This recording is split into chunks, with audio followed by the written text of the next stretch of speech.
So guys, these lovely three are here to talk, yes, about data in the creative world. So Omnicom, Rosie and Tim, am I right in thinking you guys are from Omnicom, Omnicom? I don't know why I'm struggling so much with that word. It's actually quite a straightforward word. Omnicom is a creative kind of agency. You do lots of different things, don't you? You're a big company. And they're going to be talking about how they use data in their business. And sorry, Rachel is going to be leading the conversation. So I will shut up now. I'll stop sharing my screen. And if you guys would like to, you can take it from here. Fantastic. Thank you. Well, good morning, everyone. Thank you to Sam and me, Eric, for inviting us all to present and talk to you today. Happy Friday. I hope you're all enjoying National Careers Week and getting a lot out of these sessions. So I guess what I wanted to do was tell you a little bit about Dig Data. Can we have the next slide, please, Rosie?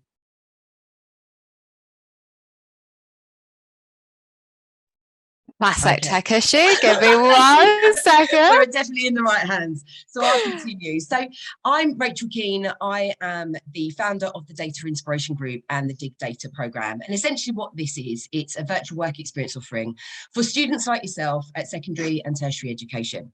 So we've got 3 student cohorts. We've got First Step, which is years 7 to 9. We've got Next Step, which is years 10 to 13. And then we have a university cohort, which is for students with no cap of age, just need to be studying at university or higher education. And what we do is we work with leading brands. If we can have the next slide, please, Rosie. We work with brands to create problems for you to solve using data. Now, the reason we've done this is because actually data seems to be one of the best kept secrets in career verticals in the UK.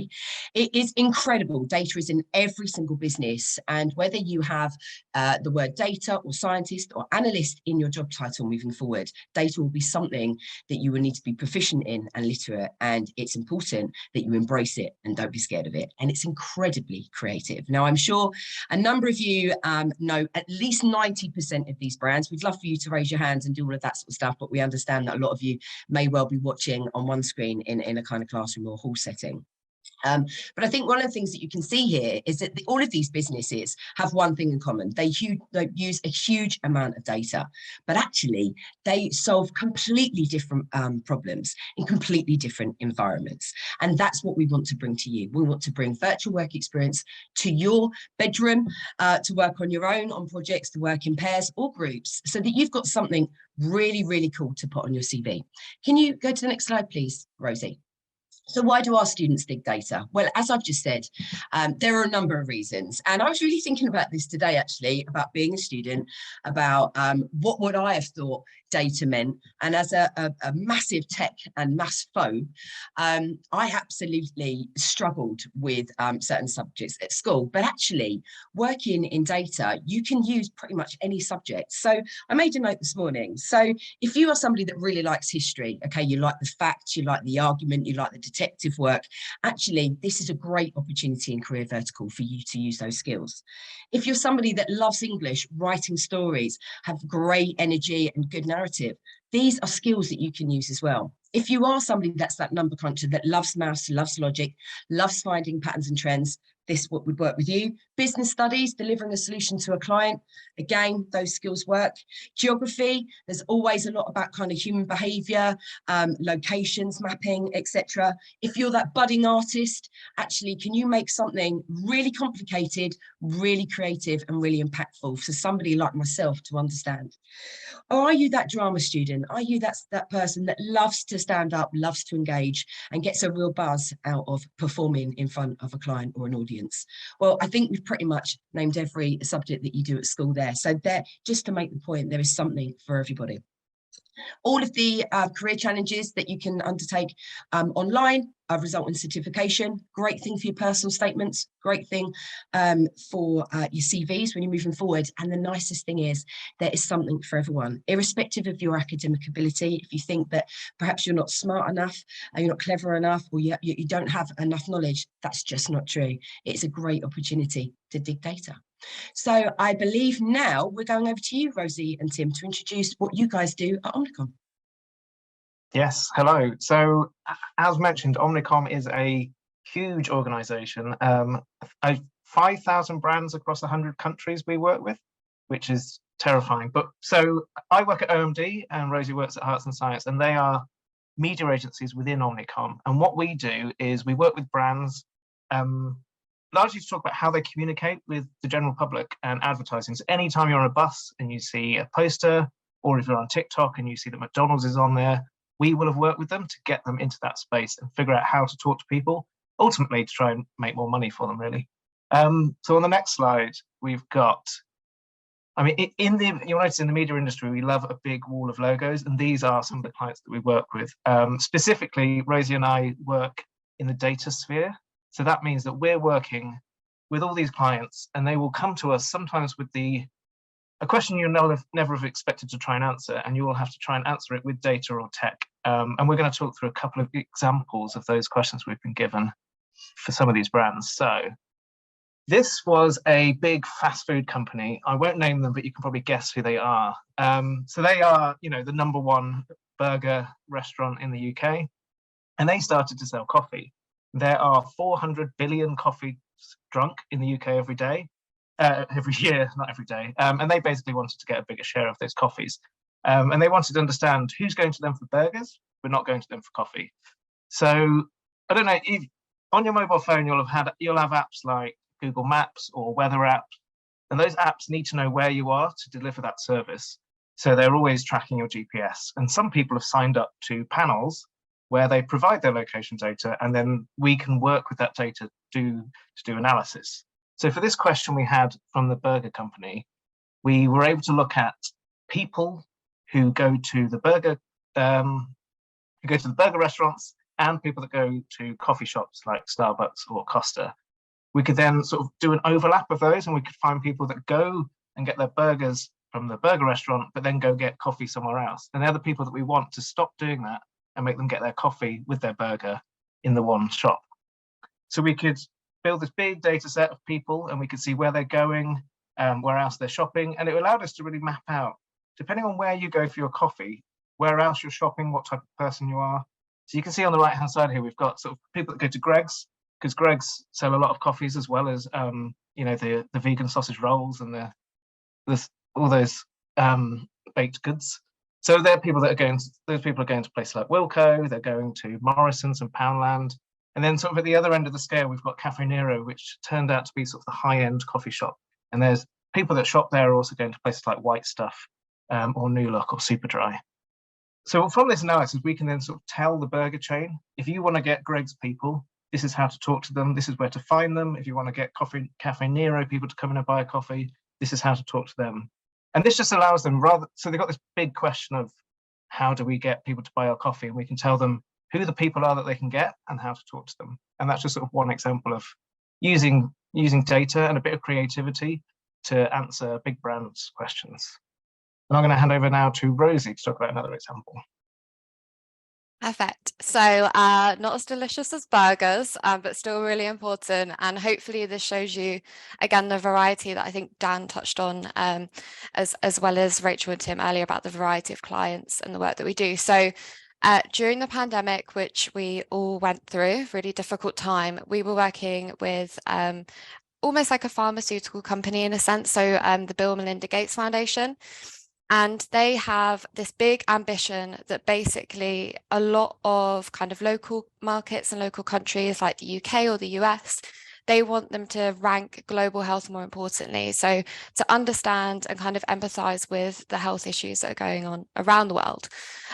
With the pandemic, obviously everyone across the globe went through that, some countries worse than others, and they wanted to put out a campaign that would drive impact with the public and ultimately make sure that global health was top of the agenda. So what did we do? We built a massive data bank. We use loads of different data sources. We use articles from the news. We use lots of Twitter conversations and also engagements as well. So when people were mentioning certain topics or keywords, how people interacted with those tweets. And we also use some audience data as well. So it was a very, very text heavy analysis.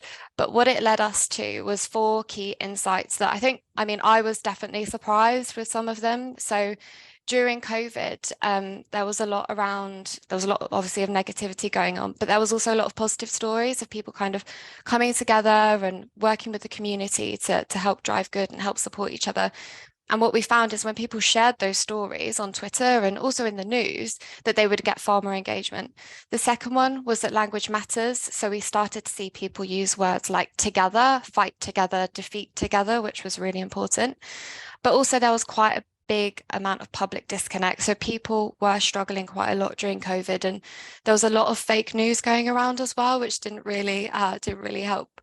The other thing was that there was an echo chamber. So probably through the pandemic, you would have got some sort of message that said, if you hold your breath without struggling for 30 seconds, then you haven't got COVID. So there was a lot of fake news, and it just went from kind of one person all the way to the other side of the world. But with these 4 insights, we ended up building 2 testing campaigns. So we had 2 marketing campaigns. One was Workers One for Health, which was about bringing people together and being resilient in numbers to find a cure. And the second one was about kind of thanking our heroes, which are working on the front line. Doing that, we can understand how people took that campaign. And again, it was very positive feedback. People felt proud to be British. People felt proud to be resilient and that we were working together. So taking all that data from step 1 all the way to step 3, we built a really, really positive campaign, which was all about being optimistic and also making sure that we remembered all of the brilliant things that have happened in the last decade. So it was called the Decade of Health. In the campaign, we reached 49 million people in the UK, which is huge and quite scary. But also one big thing was to get people that saw the campaign to find their local member of parliament to say, hey, you, I know that you've got power and I need you to help get our message across.